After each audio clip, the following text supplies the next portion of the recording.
été 6 morts par balle et vous venez de nous démontrer que les forces de l'ordre n'étaient pas armées. Comment on peut expliquer cela? L'explication est toute simple. Ce n'est pas que les forces de l'ordre qui peuvent disposer d'armes en Guinée, malheureusement. Et hélas, le port d'armes est d'abord régulier en Guinée quand vous en avez l'autorisation. Si vous avez l'autorisation du port d'armes, vous êtes autorisé à porter votre arme. Et Dieu seul sait si tous les porteurs d'armes en Guinée sont autorisés.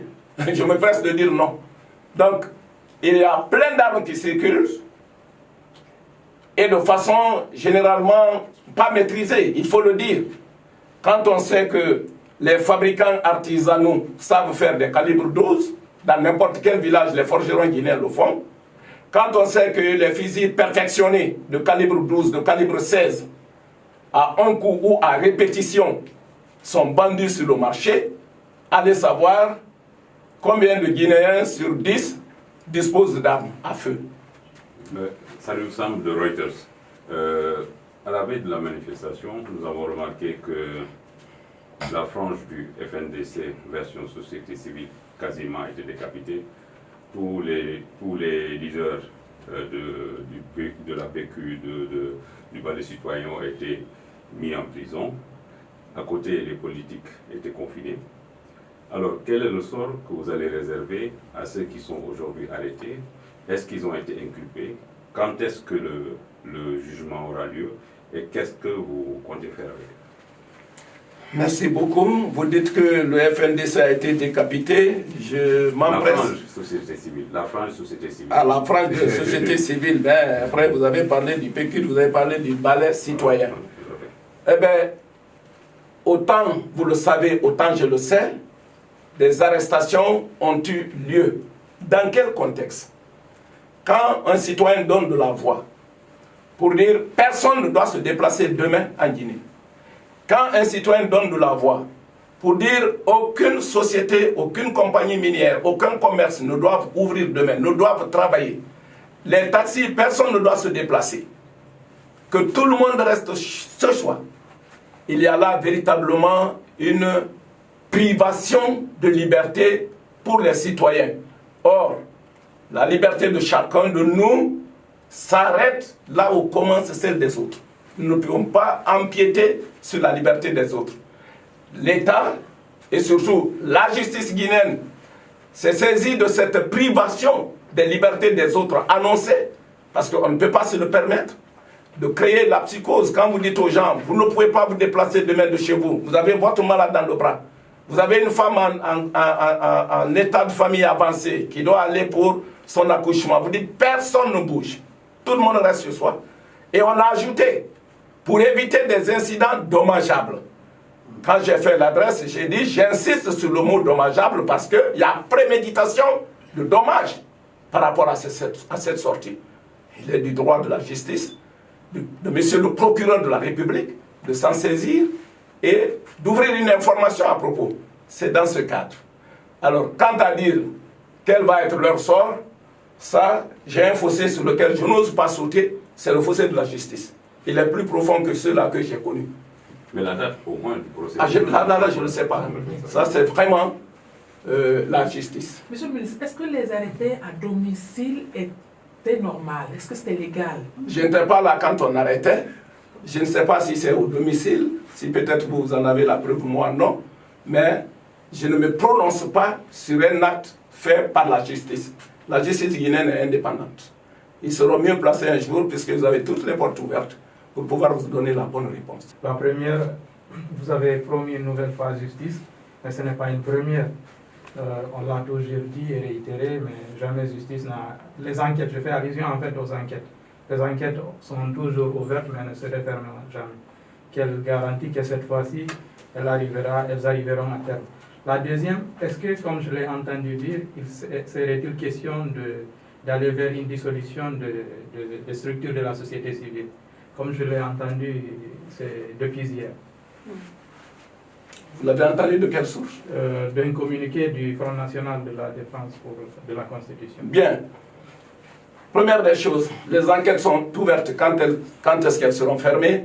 Encore une fois, excusez-moi, je reviens sur ma réponse antécédente. à savoir qu'il s'agit d'un domaine juridico-juridique et seuls les magistrats sont habilités à en donner la bonne réponse. Mais je me souviens que des procès, des fois, où des enquêtes ouvertes se referment 100 ans après. Hein, j'étais étudiant en France, quand il y a eu la noyade d'un jeune enfant dans la Vologne, et jusque maintenant, donc 40 ans plus tard, l'enquête continue. Je ne souhaite pas que ce soit le cas. Mais une enquête judiciaire peut être tenue par beaucoup de tenants. Et je crois que les magistrats sont les mieux placés pour savoir quand est-ce qu'ils vont en finir. Sur ce dossier donc, si vous pensez que les enquêtes en Guinée ont toujours été ouvertes, n'ont jamais été fermées, je peux apporter quand même une petite contradiction à ce propos. Parce que le capitaine Diallo a eu à faire usage de son arme au cours d'une des manifestations en Guinée, à Bambeto, il y a 2 ans de cela. Il a été appréhendé, il a été jugé, il a été condamné. C'est clair. Quant à parler de la dissolution des structures de la société civile, franchement, je vais presque vous répondre que c'est mon département qui a l'habilitation au niveau du gouvernement de délivrer les agréments aux organisations socio-professionnelles, à la société civile, bref, délivrer les agréments. Et chaque fois qu'un agrément est donné, l'article 1er, cela est invariable, notre association est apolitique et à but non lucratif. C'est la formule consacrée et elle est générale sur tous ceux qui ont des agréments en Guinée. 1. Deuxièmement, vous vous engagez à produire des rapports périodiques. Tantôt, ils sont trimestriels, tantôt, ils sont semestriels. Il s'agit de rapports d'activité. Quand vous n'en délivrez pas et à temps, votre agrément n'a plus de validité. Alors, nous n'avons pas d'autre recours pour dire à quelqu'un ton agrément n'est plus valable si tu ne t'es pas mis toi-même en contradiction avec tes engagements dans ton agrément. Mais si tu ne produis pas de rapport d'activité, si tu as dit tu es à but apolitique et à non lucratif, et on voit que tout ce que tu fais va dans ce sens, on te rappelle à l'ordre. Ce n'est pas dans nos habitudes de retirer des agréments. Je n'ai pas encore en mémoire avoir retiré un agrément. Quoique des occasions se soient tout le temps produites et offertes pour cela. Mais nous préférons prévenir, avertir, conseiller. Parce que c'est une volonté du gouvernement national, du gouvernement guinéen, que d'appuyer et de conseiller le mouvement associatif. Étant entendu qu'il s'agit là d'un passage privilégié pour que les gens se donnent la main et puissent subvenir à leurs besoins vitaux. Donc, le gouvernement ne peut pas vouloir d'une chose et de son contraire. Mais au même moment que les détenteurs d'agréments sachent se tenir très droit derrière leur engagement dans le contenu de leur agrément. Monsieur le ministre, vous venez de dire tout à l'heure, vous êtes le président du dialogue interguinéen. Est-ce que, de façon claire, c'est un appel à la reprise du dialogue que vous lancez? Si oui, est-ce que l'opposition ou le FNDC a été saisi de manière officielle? Écoutez, je ne peux pas vous dire que je suis le président du dialogue et ne pas croire en la vertu du dialogue. Je l'ai dit tout de suite. La main tendue du gouvernement est toujours là. Jamais la porte n'a été fermée au dialogue. Il y a eu des ruptures dans la tenue régulière de nos sessions du dialogue. Mais je l'ai dit devant toutes les parties prenantes. Parce qu'au dialogue politique, comme son nom l'indique, vous avez non seulement la mouvance, vous avez l'opposition, vous avez la société civile, mais vous avez tous les ambassadeurs du G5 présents à Conakry et qui se font représenter d'ailleurs au sommet de leur représentation à chacune de nos sessions. C'est-à-dire, je veux parler de madame et messieurs les ambassadeurs eux-mêmes. Ne se sont jamais fait compter une session, ils ont toujours été présents. Donc nous croyons en la vertu du dialogue.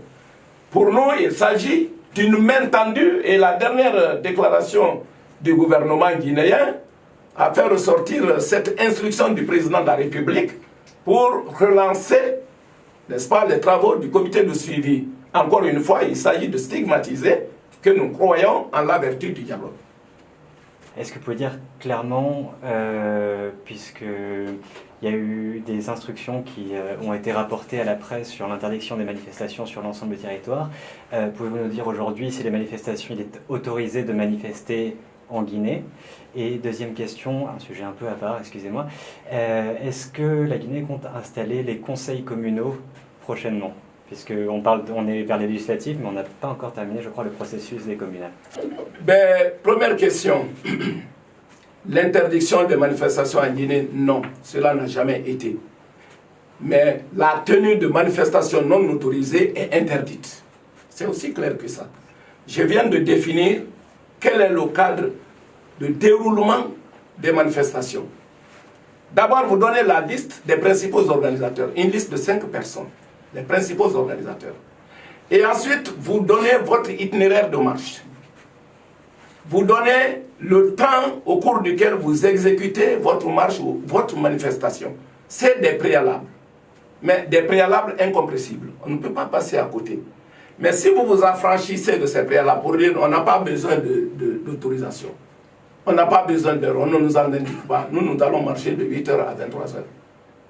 L'État est en droit d'interdire cette marche. Quand vous prenez la route de l'aéroport, la seule voie où étrangers et autochtones empruntent pour sortir de la Guinée ou pour rentrer en Guinée, vous dites notre marche est sur cet axe-là, de 8h à 19h. Pour des raisons de responsabilité républicaine, l'État a un droit de vous interdire ça et de vous dire de proposer d'autres itinéraires. Cette possibilité est toujours là. Donc voilà la clarification autour de cette question. Pour ce qui est des conseils communaux, des conseils de quartier, c'est votre question, eh bien, il s'agit là d'un point des accords politiques, des accords du 12 octobre 2016. Alors, qu'est-ce que ceux-ci ont dit? Un parti arrivé en tête au niveau d'une circonscription communale donnée désigne les chefs de quartier.